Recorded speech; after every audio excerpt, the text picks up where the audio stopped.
Requesting connection. Established. Encrypted. We're live. The show you've been asking for. Advice, technology, and community. Linux first, all others second. This is Ask Noah.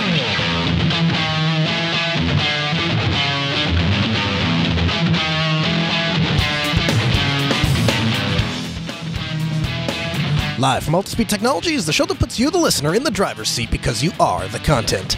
The phone lines are open to be a part of the program. It's a free call. 1-855-450-NOAH. That's 1-855-450-6624. Hey, give me a call. We'll have a conversation about your tech questions or business and tech questions. Linux advocate, above all else, small business owner, now host of the only show centered around you, the listener. Welcome to the Ask Noah Show. My name is Noah Chalaya. So good evening to you. Happy to be here with you as we kick off another hour of the Ask Noah Show. Again, the phone lines, 1-855-450-NOAH. That's 1-855-450-6624. The email, live at asknoahshow.com if you want to be part of the program. Now, I am extremely, I don't know if you can tell from the sound of my voice, I am extremely excited about this particular episode. And we have it, I mean, it is jam-packed full of cool stuff for you tonight. I don't know if you guys have heard the news, but the cloud has killed a Logitech Harmony product, and I'm super excited to talk about that and make fun of those who haven't. And of course, you're not going to get any sympathy from me, and you probably know that. If you're using a cloud-based product, I say you got what you deserved. And we're going to dig into that story a little bit deeper. And the timing of this story could not work out better, because coming up later this week is a contest that is going to utilize the original open source technology. But you can only participate in this contest if you're willing to host your own infrastructure. And if that sounds vague and clickbaity, it's supposed to, so that's good. And we have an interview coming up this hour with the folks over at snapcraft.io. They sat down with me and they shared with me some of the really cool things that they are doing, and I am super excited. It's kind of funny because it's like a yin and a yang kind of a thing, where first we're going to talk about how terrible the cloud is, and then we're going to talk about, if you're going to use the cloud, how to make the most of it. So that's coming up at the end of the hour. And, the Snapcraft folks are really particularly cool because they are doing some things and creating a product that is changing the way that we do work at Altispeed Technology. So we're really excited to have them on the show and really excited to talk about that up and coming. Now, tomorrow I'm going to be guest hosting Linux Unplugged. And I'm going to have more details for that as the show goes on. But if you don't have time to call in tonight, or if you're not with us tonight and you've always wanted to call in, and maybe Monday is the day you work and Tuesday is your day off, tomorrow's your chance, because I'm going to be taking calls. We're going to do a little Ask Noah-ism as part of the Linux Unplugged program. Details on that are coming. Also, details of our War Stories episode. That's the episode that we're doing this coming Saturday. I'm super excited. I'm gonna get pizza in here for me. I'm gonna pretend like I'm partying with all of you, and we're gonna cram all of this into the show, plus your calls, all of this hour. Again, open phones, 855-450-NOAH. That's 855-450-6624. And the email, live at asknoahshow.com. The Verge headline: Logitech will brick its Harmony Link hub for all owners in March. Logitech has announced that it's shutting down all services for the Harmony Link hub, a plastic puck the company released in 2011 that gave smartphones and tablets the ability to act as universal remotes for thousands of devices. Owners of the product have received an email from the company warning that the Link will be completely stop working in March. On March 16th, 2018, Logitech will discontinue the service and support for your Harmony Link. Your Harmony Link will no longer function after this date, the email says, and there's no explanation or reason given as to why this service is ending in the email, but a Logitech employee provided more details on the company's forums, saying that there is a technology certificate license that will expire next March. The certificate will not be renewed, and we are focusing resources on our current app-based remotes, the Harmony Hub. Now, where to begin with this story? So first of all, let's stop treating certificates as if they are this like magical being that is, the infrastructure of which is an insurmountable cost. I mean, certificate, really? That's their excuse. Let's start with this. If there is anyone out there that owns a Harmony Hub and thinks that they're going to get any sympathy from me or this program, then you are sadly mistaken. You haven't been listening long enough is really what it is. I have been telling you since day one of this program when we went live to stay away from products like this, to stay away from the cloud, stay away from services that are not under your control. Now, if you want to use services that are cloud-based, like DigitalOcean, or IRC Cloud, or Netflix, or YouTube Red, by all means do that. If you want to pay for those services, and I'll give you an example, because sometimes I have to square some of this with what Altispeed Technologies is doing, right? Just because we can make a buck doing something doesn't necessarily mean that aligns with what I think this company should be doing. And so I have to stop and do a gut check with myself sometimes, and I say, just this week we sent out some access points. One set was going to a property, and the other one was going to an individual residence, and obviously, the property, they want managed services. That's what they want. And I wasn't exactly sure. We weren't exactly sure what the individual owner wanted.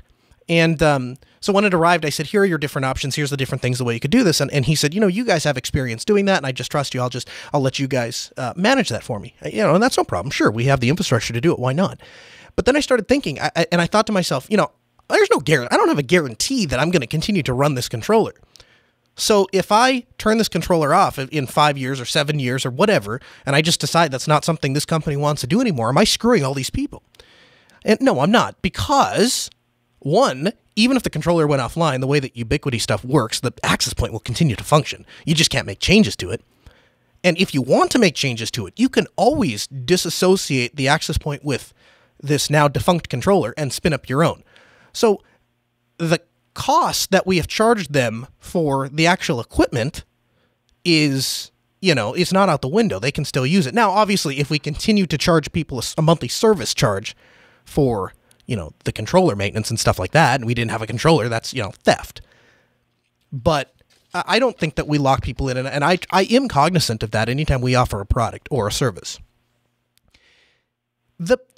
If you want to use services like that, it's fine, but if you want to purchase a product and you expect that to be able to use that product, then it better not be dependent on the cloud. And really, and you want to hear more about this particular aspect of it, you should listen to this week's user errors. It comes out because Rakai and Chris and I kind of kicked this around a little bit, but there was no reason that this had to be tied to the cloud. The functionality that this remote provided, maybe the tie into Amazon, for the Echo and stuff like that, sure.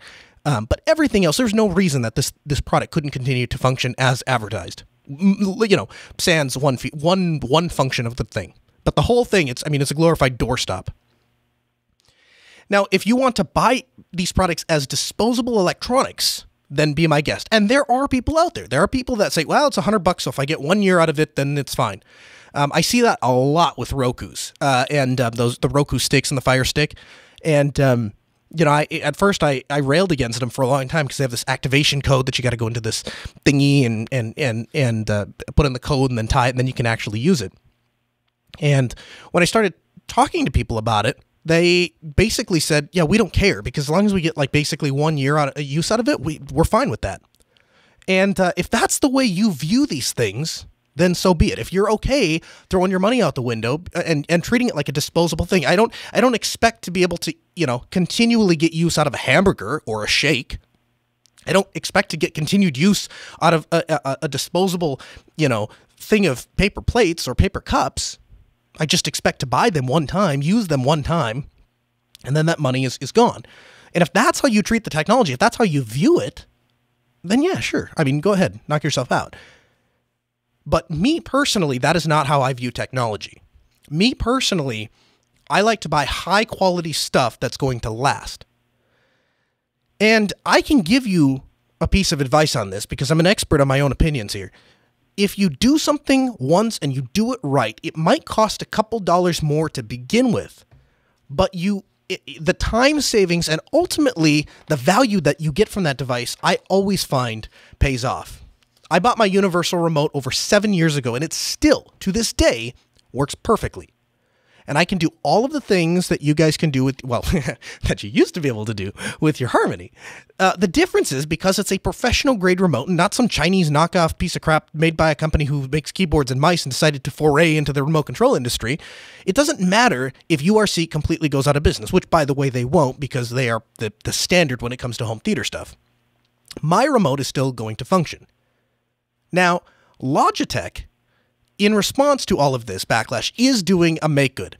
But my problem with talking about that too much or concentrating on that or saying, well, it's all right, it worked out in the end, is because we are treating the symptom of the problem. They are not addressing the problem, they are addressing the symptom. The symptom of the problem that people are buying these cloud-based devices, that people are too reliant on somebody else's service or device. The problem, that's the problem. They are treating the service, the fact that people can't turn their TV on anymore with their Amazon Echo. That's the symptom of the problem. It's not the problem. And day by day, we as a society are continually accepting that we don't need to buy a hard drive. We'll just use Google to store our stuff. We don't need to set up a Signal server. We'll just use Telegram. We don't need to buy a server. We'll just use Amazon AWS. We don't need to set up a C-file instance. We're just going to use Dropbox. We don't need Mattermost. We'll just use Slack. And I'm not exempting myself from any of this. I use many of these technologies. I use Slack. I use Telegram. I use Dropbox to a lesser extent. I am not exempt from this. But it doesn't mean that there isn't validity in what I'm saying still. We need to own everything, or at least try to. And a lot of us fall down when it comes to communication. We say we don't need to own our communication infrastructure. We'll just pay a cell phone company and they'll do that for us. And then 9/11 comes along and it knocks out some of the cell towers. And the rest of the cell towers that aren't knocked out, they're completely overloaded. And you might have, there were people that had loved ones. They had husbands. They had wives. They had sons. They had daughters. And they just wanted to know if those people were okay. Text messaging wasn't working. Phone calls were not working. There was no way to get a hold of these people. You know what was working, though? A group of people that provided communication to the people, to the victims of 9/11 and to the families of the victims of 9/11. The thing that is so technically frustrating is that it's not that the phone is not technically capable to facilitate thousands of simultaneous conversations. The problem is that nobody understands their device. They don't understand how it works. They just pay the bill. And I'll put a bet out to you right now that most of you listening to this program, the vast majority of you, 90% I'd say, have no clue what frequency your phone is transmitting on when you make a phone call. No clue. And to a certain extent, it doesn't matter. You all can make phone calls. You know, there's an old saying, just because you don't know how to read the sign that says toilet doesn't mean you don't know how to use it. So, to a certain extent, it doesn't matter. But if you don't understand the technology, one, you can't troubleshoot it, which to me is just very frustrating because I'm a problem solver. I like to solve problems. I'm a tinkerer. I like to understand how things work. Right? I take things apart that I have no business taking apart. Chris is the same way. You know, we're sitting in his RV. His air conditioning goes out. We don't call an air conditioning repair guy. We go up there, you know, in the blistering heat of summer with screwdrivers. Hope we don't electrocute ourselves. We kind of like, you know, sit towards the middle of the roof just in case. So that if we get electrocuted, we don't fall off the end. We take the whole thing apart. And we just keep tinkering with it and playing with it and trying different things until the air conditioner starts working. And it's not, well, part of it probably is a budget thing because you know, having a service guy come out to repair it is expensive. But the other part of that is we're just curious people. We just like playing with things. We like understanding things. And your phone is capable of a lot more than people understand it's capable of. But the problem is that most people don't understand it. And most people don't care to understand it. Now, there's a group of you out there who can tell me exactly what frequency your phone is working on. There's a group of you out there that you're not paying a monthly bill to talk to your loved ones. There's a group of you out there that you don't rely on the cloud. You don't rely on any central service. There is a group of people out there, and we call them amateurs, but in every respect of the definition, they are some of the world's most professional communication experts. Worldwide. And when this ragtag group of people, these geeks that just wanted to learn about electronics and communication, when they first transmitted a message, professional communication experts, they mocked them. And they said they sounded like pigs with hooves on the Morse code key. There's a bunch of hams, and that's what we're going to call them. We're going to call them hams because they sound terrible. They can't do proper code. And those geeks, they took that name as a badge of honor. And here we sit, 100 some years after Marconi sent the first wireless message, December 12th, 1901. And the FCC, that's the federal government organization that legislates, I guess, regulates how communication occurs in the U.S.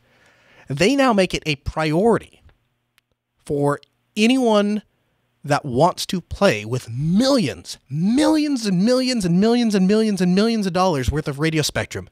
Anyone who can prove two things. One, that they are willing to learn about the technology, because it's the technology, setting aside that much money worth of radio spectrum, there needs to be a purpose. You don't want somebody that's just screwing around. You want somebody who actually wants to learn.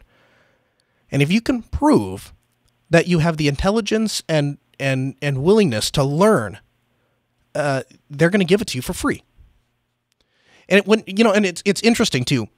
I was at a sporting goods store, and I was goofing around with one of their flashlights, and I was flashing Morse code at the guy, and one of the other guys in the back was a ham, and he picked up on what I was doing, and he was answering my questions. I was flashing him in Morse code, and he was answering them, and the other two guys that were sitting there at the counter, they were watching this whole thing unfold, and it's to them, I'm just goofing around with this flashlight, and this guy is laughing, or he's saying yes, or he's saying no, or he's and they're kind of looking around, they're kind of trying to figure out what's going on, and finally, the guy at the back, he comes out and he's like, hey man, were you in the military, or how did you know Morse code? I said, I'm a ham operator. And immediately the two that were previously totally confused by this entire event, they both kind of, you guys, you're like a cult. I mean, seriously, you're like a cult. And to a certain extent, that's true. I got off a plane in, I think we were in New York City, and our ride that was supposed to pick us up didn't pick us up. And so my wife was waiting to kind of facilitate getting everything kind of situated there. And I pull out my ham radio, and I jumped on the repeater there, and I just said, I'm here and hanging out. And somebody came back to me, and they're like, hey, you need, and I explained, I'm explaining the situation. He says, do you need a ride? And I said, sure. Oh, well, that's really great. That'd be really great. So he comes in. My wife's sitting there. Who is that? Well, that's Bob. He's K4, B3B or whatever. And she goes, well, do you know him? Yeah, his name's Bob. He's K4, and I've never met the guy before, but it's Bob. It's K4, GSA or whatever. I'm just making that up. Well, how do you know him? Well, I just talked to him. So you don't know him? Well, yeah, I know him. His name's Bob. Well, what else do you know about? I don't need to know anything else. I know his name and his call sign. That's all I need to facilitate a communication. Come on, work with me. And there's like this instant trust. And part of that is if you hold an amateur radio license, I know that you've never been convicted of a felony, but there is a certain amount of trust and a certain amount of camaraderie that goes with it. Now, that is a cool part of it, not to be overlooked. But I'll tell you something. When somebody applies for a job at Alta Speed Technologies, that's my day job, and they put on their resume, and a lot of people do, they'll know I'm a ham, or they'll hear from somebody that, hey, you know what, you will get somewhere if you, if it'll help you out if you put your ham radio call sign on your application or on your resume, and I get that turned in. We actually, for a while, I don't think we do this anymore, but our employee badges used to have our call sign right underneath our name, and they redesigned it, and the guys, they wanted something that looks more modern and cool, and so we went with the minimum amount of information on there, and I think we actually ended up dropping the call sign thing. But when I get a resume that comes in, that person immediately goes to the top of my list. Why? Well, I know for one that person can think outside of the box. There are very few standards in ham radio. 90% of things that exist, you visit 99 ham shacks, you'll see 99 different operations. You'll see 99 different setups. You'll see 99 different brands and configuration of brands and mix match of brands and stuff like that. Everyone kind of develops their own system. I've never seen like a commercial, drop in, like, here is the transmitter you use, here's the antenna switch you use, here's the antenna you use, here's the coax you use. Everyone kind of makes it up themselves. And that's changing, I'd say, in the last 10 or 15 years. A lot of things, as Chinese parts have become available, a lot of that is changing, but the very essence, the very heart of the hobby is doing things yourself, figuring it out, and building something. And I know that person is going to be able to think outside the box. I know that person can innovate. I know that person understands technology. They don't just use it. And see, there's the difference. The geeks, and there are some of you in the audience, and I know because I've talked to you, there are some of you out there that when you go into a store, you look at technology and say, what cool things could I do with this technology? What components could I buy and put together or assemble or make talk to one another to do this cool thing? I think that's really cool. And I think that's way cooler than those of you who go into an electronics store and say, what can technology do for me? It's a mentality difference. The difference is, who is the driving force? Are you letting Logitech decide what features and things you can do? Do you look at the side of the box and say, Logitech told me today that I can talk to my little tube and then it turns my TV on? Or are you the kind of person that says, you know what? I want to turn the TV on with my voice. I want to talk to it. So how could I do that? Well, I need a speech engine, so I could use something like Mycroft, and then I need the speech engine to talk to. And you start assembling these pieces. Well, I need to turn on the TV, so the TV has an IR blaster. So I can IR blast the TV, and I can have this talking to them. That is how we get somewhere. That is how something really cool is born. And when it happens with a big company, they productize it, and they sell it, and they monetize it, and there's nothing wrong with that.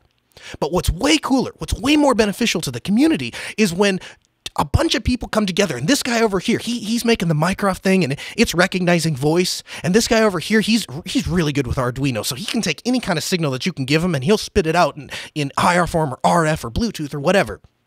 And you get a couple of those people working together, and you start to get these really healthy, mature projects that pop up that can work with one another. And then you have real lasting innovation, something that lasts for ages. And that's the kind of innovation that gives us things like asterisks. That's the kind of innovation that gets us things like how many different file syncing things do we have on Linux? In fact, that's the kind of innovation that gets us Linux itself. And that is so cool to me. And so those of you that look at what you can do with technology and not what technology can do for you, you guys are going to get a lot out of this episode, I think. Again, 1-855-450-NOAH. That's 855-450-6624, or live at AskNoahShow.com. Now, I've got a small, let's see if we can fire this thing up. I've got a small ham radio with me. This is a Yaesu VX170 for the nerds in the crowd. And we're going to power this thing up. And we're going to announce myself online, and we'll see if anyone bites. And if they do, then if there's any traffic, then we're going to pause the episode here, and we'll give you guys a taste of what it's like to actually own your communication system and have communications with you all the time. And I don't need a service for this, right? So let's go ahead and key up, and let's see here. This is KC0SKE, monitoring 94. Okay, so we'll just leave that there, and if somebody talks. That was fast. And 0WWT, KC0SK, good evening. Hi, good evening. How's it going? Pretty good. I'm just giving a demonstration here to some folks about amateur radio. Hopefully going to get them interested in November Sweeks, as we'll talk about a little bit later. How are you doing? I'm doing fine. I just want to go ahead and let your folks know that I'm sitting in my living room on my couch on my handheld 40 miles from Grand Forks, and I'm crossband repeating through my radio in my shack. So as you can see that for a very low power standpoint, I can traverse that kind of a distance with very little power. Okay, so that's interesting. So your handheld doesn't necessarily have the power to reach me here in Grand Forks.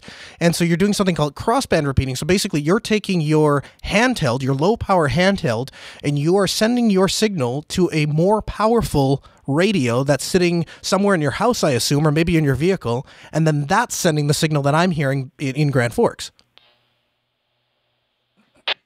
Yep, roger that. Basically, that's about it. I go ahead and I have my radio set to the input is on UHF side, and then I go ahead and set my transmitting station on 9.4, and so it's a UHF to VHF conversion and vice versa coming back. Ah, that's interesting. Yeah, we were just talking about how it's really frustrating when when anything that you have relies on a given service. And so you don't have that. You have all the infrastructure you need is a DC battery, and an antenna and this equipment that you own. Is the crossband repeater, is that in your house or is that in your vehicle? I set up my base station is a mobile radio, and I go ahead and I set that up in the crossband repeat. So that works off. And believe it or not, it's also run off of a battery. So I go ahead and I'm completely standalone from the grid. Over. Oh, that's fantastic. And what's great about it being on a battery then is you could tie that into like a solar system. So even if you did, so now we take away even one more of the things that you need. Now all you need is the equipment and in your skills, and the power could come from that nuclear reactor we have in the sky. Exactly, and that's the way. That's the long-range goal, is to go ahead and hook it up to a solar panel, which should be happening sometime earlier next year. So, and then converting it to charge by batteries. Excellent. Well, thank you so much for taking the time to give us the other side of the conversation. We have a true demonstration. I really appreciate it. We'll talk to you in a little bit. See you maybe on Monday Night Net later tonight. Yeah, roger that. I'll be there, and look forward to checking in again. Sounds good. We'll talk to you later tonight. N0WWT, KC0SK. We'll be clear but monitoring. All right, November 0, Whiskey Tango, monitoring. So, and that's what's cool, right? I've got this little tiny device, and you can buy these things for even $25, and you can. There's your communication infrastructure, and that is really, really cool to me. That is what's truly remarkable about ham radio. Now, if this thing continues to, if somebody continues to click the little button constantly, I'm gonna that's gonna be the end of the demonstration. Oh, this is kind of cool too. So everything is required to identify once every hour, and so a lot of the older systems, they still identify in Morse code, which that always adds a little bit of nerd cred when you're sitting there and your radio starts beeping in Morse code. And I can tell you what that says too. The only thing that you need to do this remarkable, cool hobby is a $25 device that you can get off of Amazon, available with Amazon Prime. We'll have a link for you in the show notes, but you can buy the radio, and it's not that great of a radio. I'll just tell you that up front. And there's a lot of people that really like this particular radio, but it will get you on the air. It's a particular favorite product among preppers and among survivalists. And the Baofeng UV5R, which is the radio, and again, we'll have a link. It's basically the Chinese knockoff version of the more well-known company, well-established company, Yaesu. I think Yaesu is a Japanese company, and that's the radio I have here. Most of my radios that I have at home are all Yaesu radios, and I really like them. They very, very high quality, top of the line radios. Ham radio does not require the cloud. Ham radio does not even require the internet. It does not require a computer. You just need your radio, an antenna, and a power source, and you can get all three of those for $25 on Amazon, available with Prime. Now, and just so you know, I don't make any money off of doing this. It's not like there's like a ham affiliate or anything like that. Full disclaimer: most of us that are in this hobby have spent like thousands of dollars. So when I tell you that you can get started for $25, that's like the bait. And then you constantly are like, oh, I could do that. I could do that. I could do that. And it becomes really addicting, but it always serves a practical purpose. And I think that's really cool, because as operators, we get a chunk of every band out there. And I just glanced over at the chat, and there was a guy, he was talking about, he says, how does ham radio not interfere with other services? Well, you can think of the radio spectrum like different channels, and we identify channels by their, just for sake of simplicity, because most people aren't going to care about this definition, but basically we call channels megahertz. And I could tell you specifically what that is, but you understand megahertz if you have an FM radio in your car, right? You know your favorite station, like we're broadcasting on 88.3 megahertz. Ham radio is a little bit higher. The top end of your dial is 107, 108, somewhere in there. At 140 megahertz, that's where ham radio picks up. And at 150 megahertz, that's where a lot of your police and fire and ambulances and stuff like that. And we could map out, like we could lay out a big grid from 0 megahertz to 10,000, and we could map everything from, wireless access points at 2.4 thousand. Or we could go to gigahertz. Which is, obviously megahertz to gigahertz, same thing as megabytes to gigabytes. We could map out 5 gigahertz. I mean, it all lays out on one gigantic scale. But that's how they don't interfere, is that everyone has a slice. Now, within those bands, they do drastically different things. The military, for example, they have very long-distance communication that happens around 20 megahertz. And with 20 megahertz, you can communicate all the way across the world. Ham radio operators have a slice of that. Again, the police, fire department, EMS, a lot of those guys are on 150 megahertz. We get a slice of that. And T-Mobile just paid millions and millions and millions of dollars for a UHF frequency space. That's like 400 megahertz, 500 megahertz. We get a chunk of that for free. Why? Because the federal government knows, because America knows, because the world knows that ham radio is where innovation happens. They know that it's the people who make and break, quite literally make and break the technology and make breakthroughs on the technology. Those are hams. And they know that the only way to have those breakthroughs in technology is if you give hams some play space.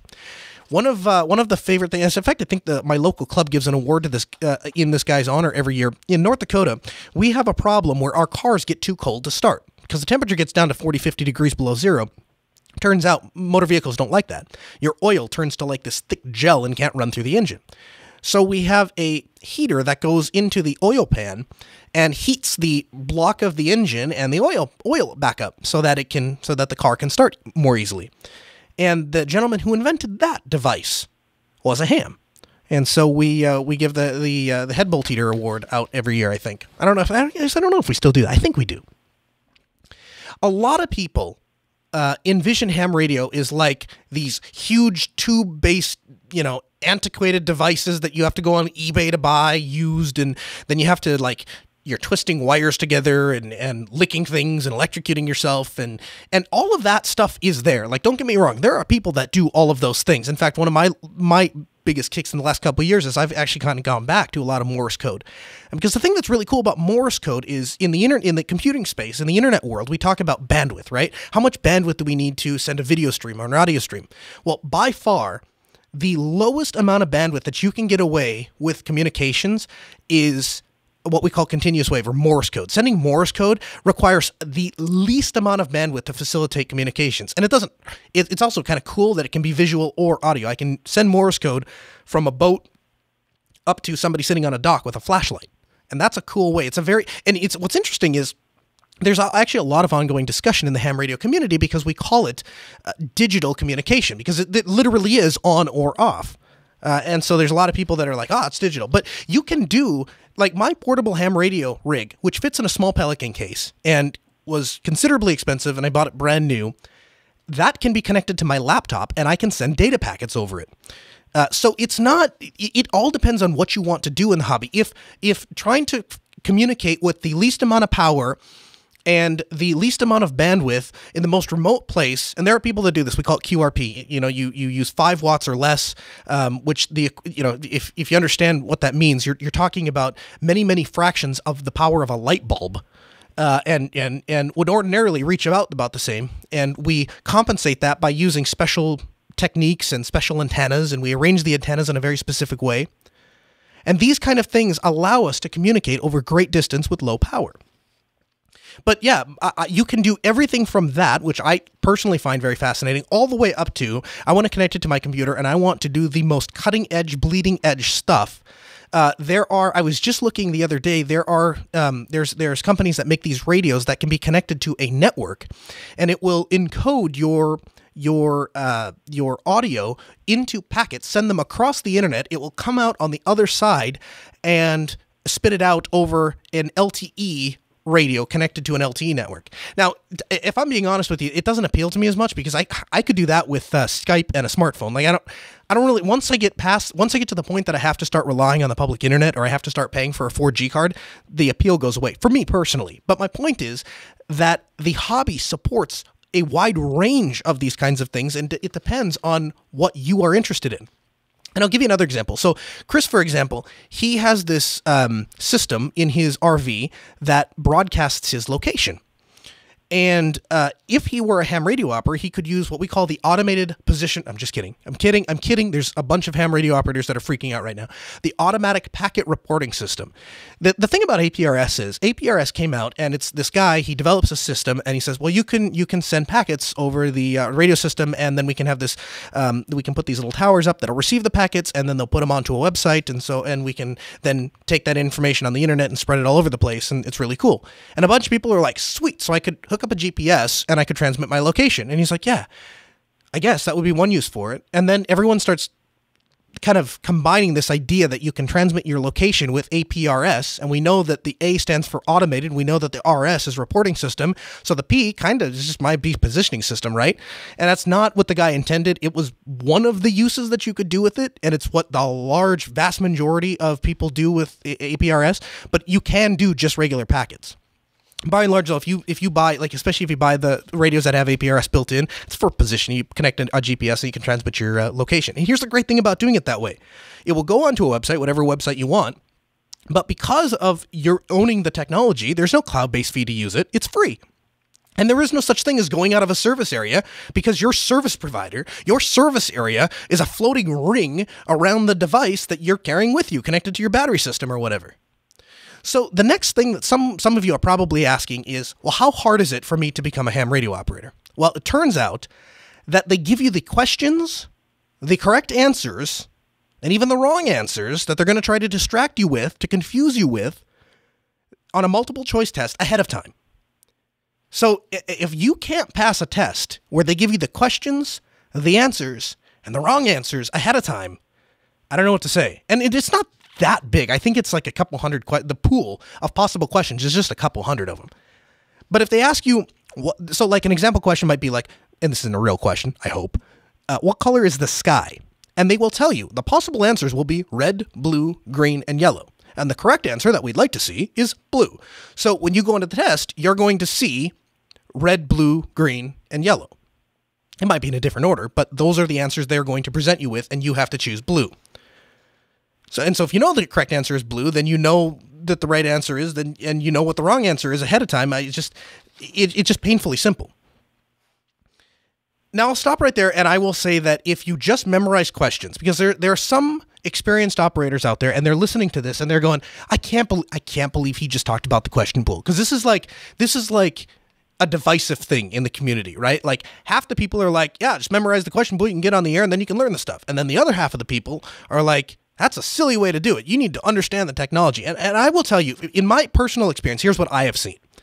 What I have seen is the people that just memorize questions are always the people that they have their ticket, they get their call sign, they're authorized to use the frequencies, but they never actually do anything because they don't understand diddly squat. They don't understand why it is they got into the hobby. They don't understand what the hobby is. They don't understand how to do anything in the hobby. And to me, it's just a mythical unicorn that somebody is going to get their ticket, get licensed, and then they're going to learn. If they were interested in learning, they would do it before they pass the test. They'd want to know why the answer to that question is correct. And let me help you with this. These questions are not terribly hard. There's different sections of the test, and one of the sections is safety. You should not have to even read the safety questions to know what the right answer is, because they are literally as simple as, if somebody's transmitting with 1500 watts and you see the antenna there, you should A, lick the antenna, B, grab onto the antenna with both hands, C, keep a safe and reasonable distance away from the antenna, or D, kick the antenna. Like, they're that painfully obvious.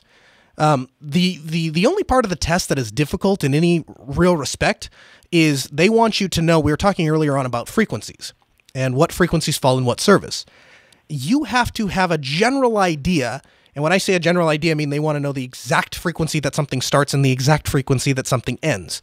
And you memorize all of these frequencies, and then the reality is, when you actually go down to sit down to practice the hobby, you put a chart up, because you can't remember all that stuff indefinitely, and nobody does. And so we all have charts up, and so we know what frequencies we're allowed to operate on.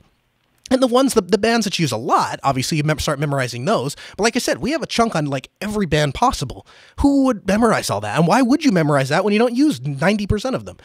So that I've always thought is kind of crazy. But then again, I think it's crazy too that Cisco makes you do, like an hour worth of subnetting by hand when I've literally never met a single person who has ever worked in the history of networking that subnets by hand. We all have computers for that, and they're way faster and way more accurate. And so you should understand how to subnet by hand so you understand what you're doing, and then you should never do that again. It's like HTML when you're doing web design. You should understand what HTML is, you should understand how to write it by hand, and then you should never write HTML by hand again. And there's probably some web developer that's like, yeah, that's terrible advice. So I don't recommend learning that way. I don't recommend just memorizing questions, but I do that to illustrate a point. That I could train a monkey to get a ham radio license in 6 hours. It's just not that hard of a test. Again, 1-855-450-NOAH, 855-450-6624, live at AskNoahShow.com is the email. We're a little light on calls tonight, so if anyone is interested in talking about ham radio, I get that this is probably not everyone's cup of tea. This is going to be an episode that is going to be somewhat specialized. Chat room asks, Colonel Linux, when are you going to get your extra? Here's the thing about extra. There are 3 different classes of license. The first one, which is primarily what I'm talking about, and the technology that I'm demonstrating, is what we call the technician class license. That's the entry-level license. And they give you just enough of a sliver of this stuff that you can get your feet wet. The kind of the kind of gold that's the wrong term, but the kind of sweet spot in ham radio, in my opinion, is general class. That's one step up from technician, and that you get the vast majority of spectrum allocation. So you have a bigger bite on just about everything, and it opens up frequencies that you previously had no privileges on. Now extra, the thing about extra is there literally are questions about like memorizing like satellite orbit paths and stuff like that. And once you complete this ridiculously, I think, very difficult test, they give you like the final sliver. So to me, it's always been like bragging rights. Like, I'm an extra. I'm very smart and I passed. And don't get me wrong, someday I will have my extra. And they removed the Morse code requirement to get general or extra. I personally will hold myself to a 5 word per minute comprehension on Morse code before I'll even attempt the test, just because it's a fun thing that I just want to do. Not that there's any particular reason to do that. Now, the timing of this Harmony article lines up pretty well because it sets up this conversation we're having, but there has never been a more exciting time to get involved in ham radio. And the reason I say that is because coming up next weekend is the contest to see who can contact the most stations. Basically, this contest is called November Sweepstakes. And November Sweepstakes, it's really unlike any other event, and it holds a special place in my heart because November Sweepstakes was the first event that convinced me to move up. I had the technician license, and I was perfectly happy just doing what I could do. And then I saw what the full potential of ham radio was, and I realized that I needed a general class, and I did it, I think, in like 2 weeks. From the time I was done in November, I sat down, I studied, I learned all the theory, and I just started, and I drove miles to go take my test. Because I was like, I need to do this right now, and the bug just hit, and it hit hard. So November Sweepstakes has a special place in my heart, and it's a fun event where radio is going to be alive with everyone around, because one of the things that can be frustrating when you first get into ham radio is the local stuff, like around your local area, there's be plenty of people to talk to. When you start doing the worldwide stuff, turns out people have jobs, people have to sleep. And so there isn't always, depending on what, and there's a wide range of frequencies that you can be on, trying to find somebody can be difficult. And we have computer aids where people can post online and say, I'm at this frequency, come talk to me. But to me, that's cheating. It gets out of the spirit of the hobby, so to speak. So I'm old school. I'll sit on I'll either hunt and peck, or I'll sit on a frequency and call CQ and say, somebody come talk to me.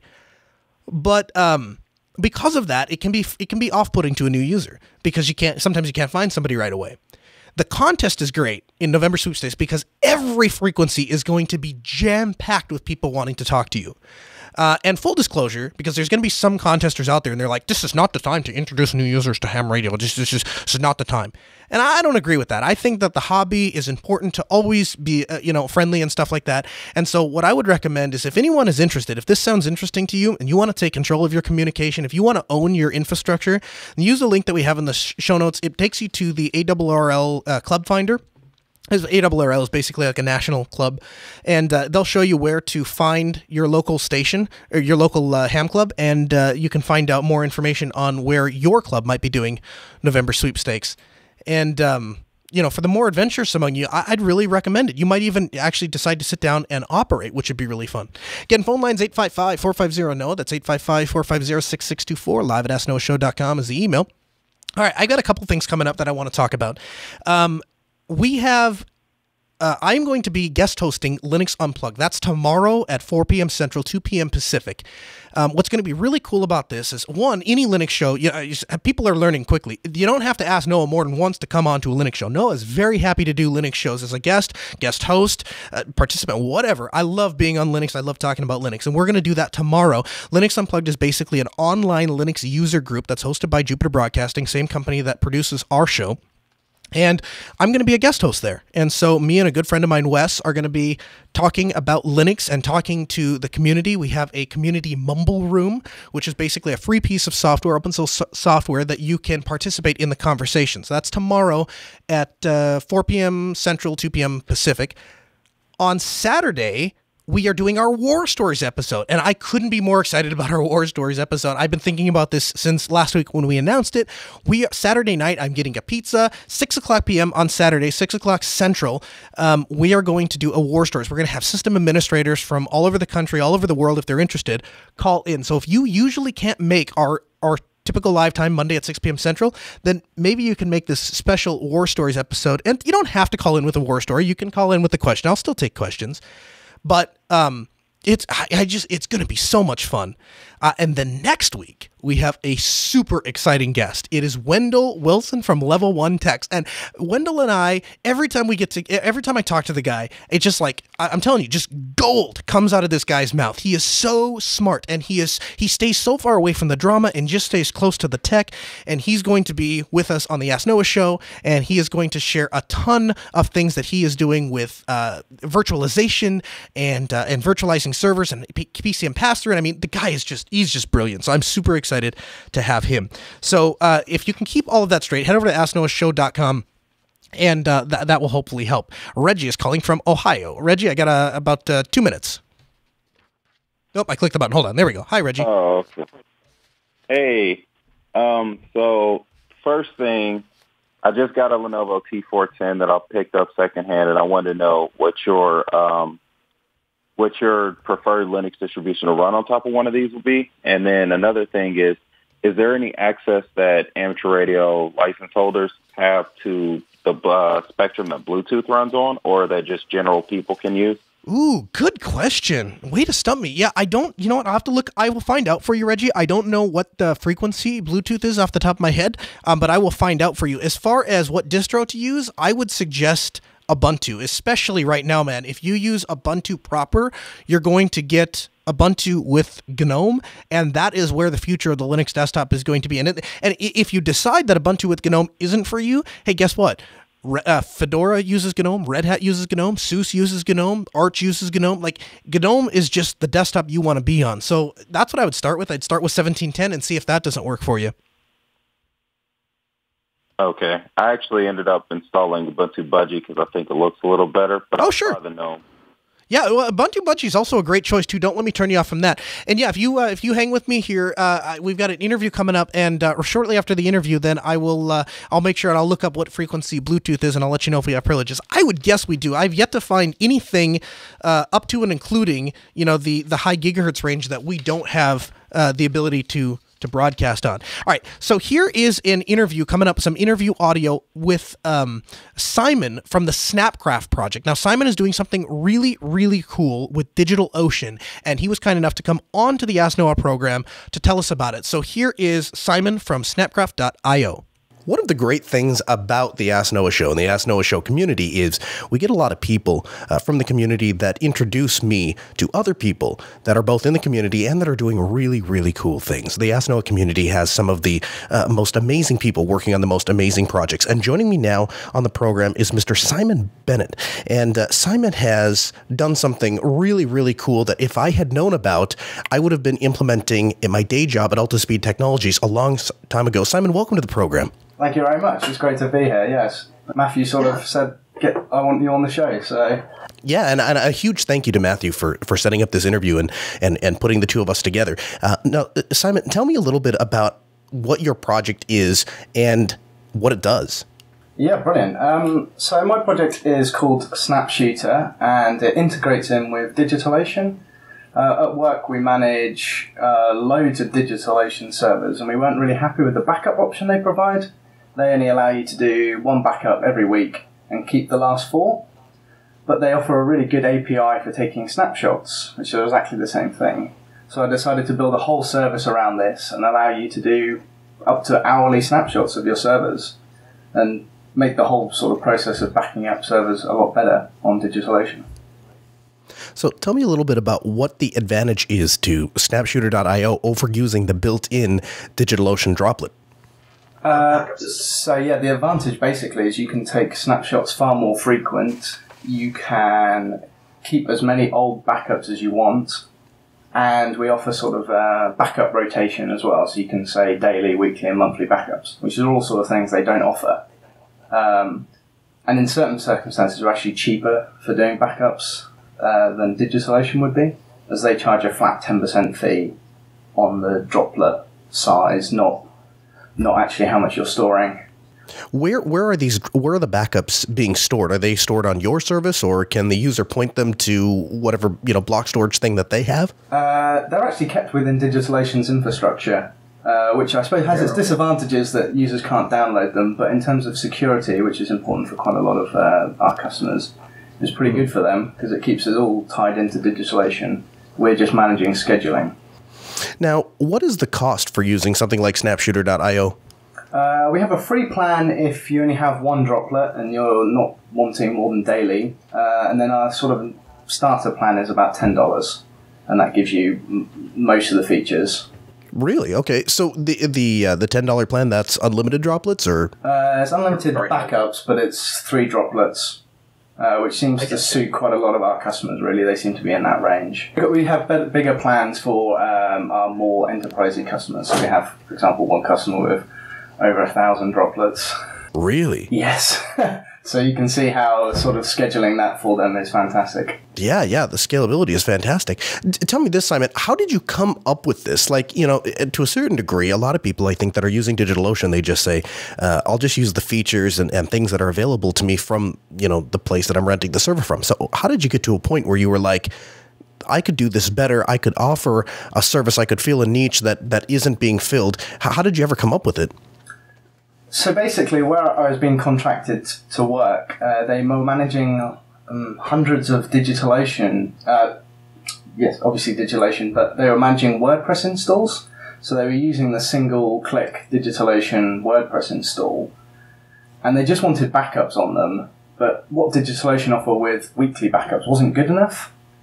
So I thought, well, they've got an API. This seems like something that can be solved, and the actual sort of scheduling of backups didn't take that long to sort of program. And from there, I decided to build a product around this scheduling system.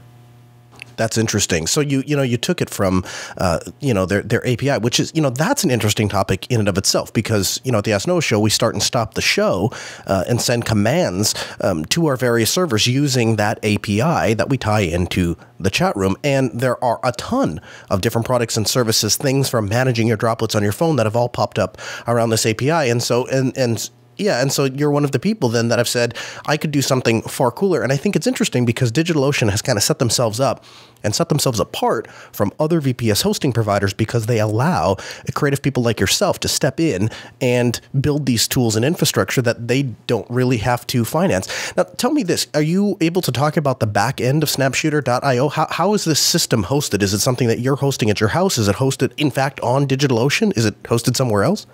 It is hosted on DigitalOcean. However, as I've sort of expanded, I've moved some of the services off to Amazon just for sort of reliability to provide sort of fallover. But yes, it is. It's built in PHP, Laravel if anyone's interested, and it's sort of hosted on DigitalOcean primarily. Fantastic.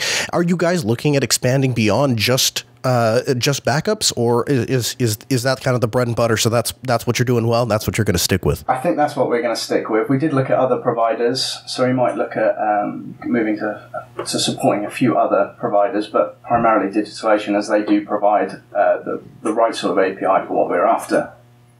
How about expanding to one of the things that I have always kind of dreamed of is the ability to create a backup and have that backup stored on one of my remote machines. Is that something you guys would consider in the future?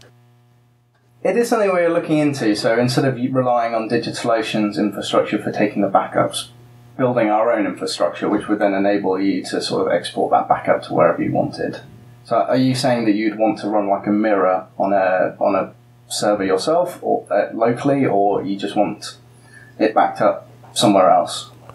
Right. So storage is very cheap if you buy it locally. And of course, we have our own server infrastructure here in the building. But one of the things that is nice about DigitalOcean is that they deal with all of the redundancy. They deal with when one of the hosts die, my VPS is automatically just seamlessly moved over to a different one, and I never know it was down. That kind of reliability, that kind of 5 nines of uptime, is something that is very expensive to match in-house. But if I had the ability to take backups of that machine and store those backups locally on a drive back here at the shop, that would be really beneficial. And so, and it's something that DigitalOcean doesn't provide natively. So it seems like the perfect glove, if you will, for Snapshooter to kind of fit in. I think you're right. I mean, we do get a lot of questions from people saying, can I download these snapshots? Is there a way to sort of access them? So I think that is more a different service, but it is something. We're obviously looking to grow at the moment our customers, and if that's what people need, that's something we'll look into. But I'm not entirely sure if it's a separate product, if you got what I mean. Yeah, sure, of course. Because then that would free up really to use any server. You wouldn't be limited to DigitalOcean at that point. Sure. We work a lot with enterprise customers, and I know one of the things that they are going to ask me is, what if we have, you spoke on this briefly, you said we had a customer that had 1,000 droplets, and you're backing those up. What kind of price structure is somebody looking at to get into backing up thousands of droplets? In terms of us, or how much they pay DigitalOcean? No, how much they'd pay for the Snapshooter product? It's sort of when you get to the end of the pricing tier, you then call up for a quote, and we'll sort of provide a package for you. Really, it depends how you're going to grow and what's happening and how frequent you want to take snapshots and stuff. So if you want to do it hourly for 1,000 snapshots, that's a lot more work than us doing it daily. Oh, right. Yeah, of course. And the other thing is, though, too, is I'm assuming when you start, I know, and we do the same thing, when you start working with customers at that scale, you actually can offer a little bit more competitive pricing. And so one of the things that you want to do is you want to work with those people and get them in and speaking with, a sales representative so that they can understand, this is what the pricing would be if we just scaled, our traditional pricing model, but we can actually do a little bit better. Yeah, precisely. Yeah. And that's the sort of the scale. Whenever you get to that sort of scale, you really need to be phoning up your providers and haggling. So obviously, this is what this customer's done with us. We're happy to have them on board at that sort of scale. So. Well, this is definitely a product or service rather that I'm going to be looking into further. As we move on.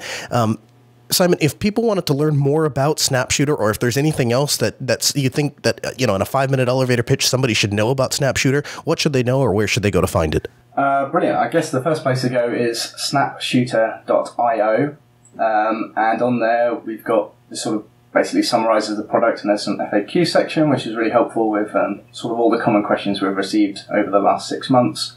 There's also a live chat, and I'm sort of on there most of the time, and I'll be happy to answer any questions people have, even if it doesn't lead to a customer. Outstanding. Well, Simon, thank you so much for taking the time to come on the show. Thank you for being a patron of the show, for listening to us and supporting us in that way. And we wish you all the best. And you have an open invitation to come on the Ask Noah show anytime. And definitely anyone that's out there that's listening that has a need for more frequent backups, or in my case, just scalable backups, and a company that's willing to work with you, check out snapshooter.io. Thanks again, Simon. We really appreciate your time. Thank you very much. Thank you, Spin.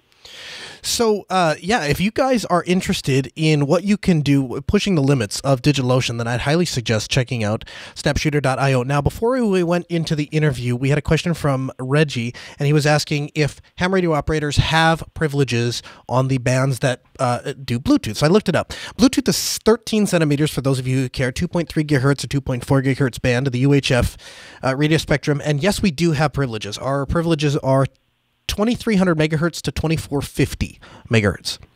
That's what amateur radio operators are allowed to do. Okay, guys, that'll put this episode in the books. Remember, tomorrow, 4 p.m. Central, 2 p.m. Pacific time, I'll be hosting Linux Unplugged. The Ask Noah Show continues next Monday at 6 p.m. Central. For more information, check us out online, asknoahshow.com. Huge thanks to Vox Telsis for our call-in system, Ben, our producer, Sarah, our call screener, and of course, Rakai, our video editor. We'll hand you off to Crosspoint, coming up next on Locust Radio, KEQQ, 88.3, LPFM, Grand Forks.